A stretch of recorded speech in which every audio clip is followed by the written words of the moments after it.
حضرت مالک بن دینار رحمۃ اللہ تعالی علیہ ایک دن بصرہ کے بازار سے گزر رہے تھے۔ آپ کی نظر انجیر پر پڑی، جیب میں کچھ نقدی نہ تھی۔ آپ نے دکاندار سے کہا، میرے جوتے لے لو اور انجیر دے دو۔ دکاندار نے پرانے جوتے کے عوض انجیر دینے سے انکار کر دیا۔ آپ چل دیے تو دکاندار کو آپ کا پتہ چلا۔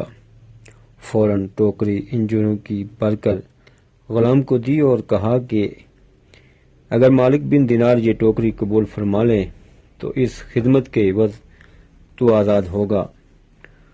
اس غلام نے حاضر خدمت ہو کر بہت کوشش کی کہ آپ کسی طرح ٹوکری قبول فرما لیں۔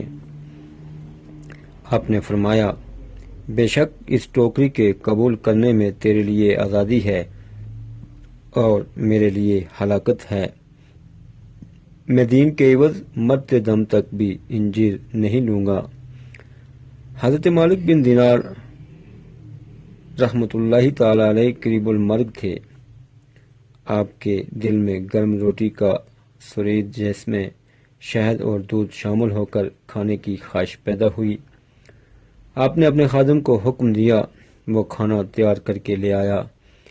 آپ نے کھانا دیکھ کر فرمایا، اے نفس، تو نے 30 سال صبر کیا، اب زندگی کے آخری لمحات میں صبر نہیں کر سکتا۔ آپ کھانا کھائے بغیر واصل حق ہو گئے۔ یہ انبیاء، اولیاء، صدیقین، عشاق اور زہداء کا حصہ ہے۔ حضرت سلیمان علیہ السلام کا قول ہے کہ جو شخص اپنے نفس پر قابو پا لیتا ہے وہ اس شخص سے زیادہ طاقتور ہے جو تنہا کسی شہر کو فتح کر لیتا ہے۔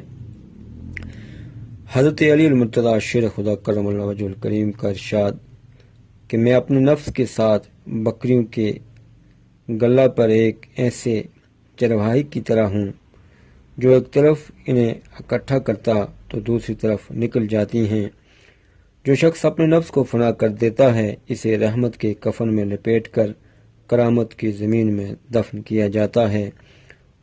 جو ضمیر کو ختم کر کے بے ضمیر ہو جاتا ہے اسے لعنت کے کفن میں لپیٹ کر عذاب کی زمین میں دفن کیا جاتا ہے۔ اللہ تعالی ہمیں خواہشات نفسانی پر قابو پانے کی ہمت اور توفیق عطا فرمائے۔ وما توفیقی الا باللہ۔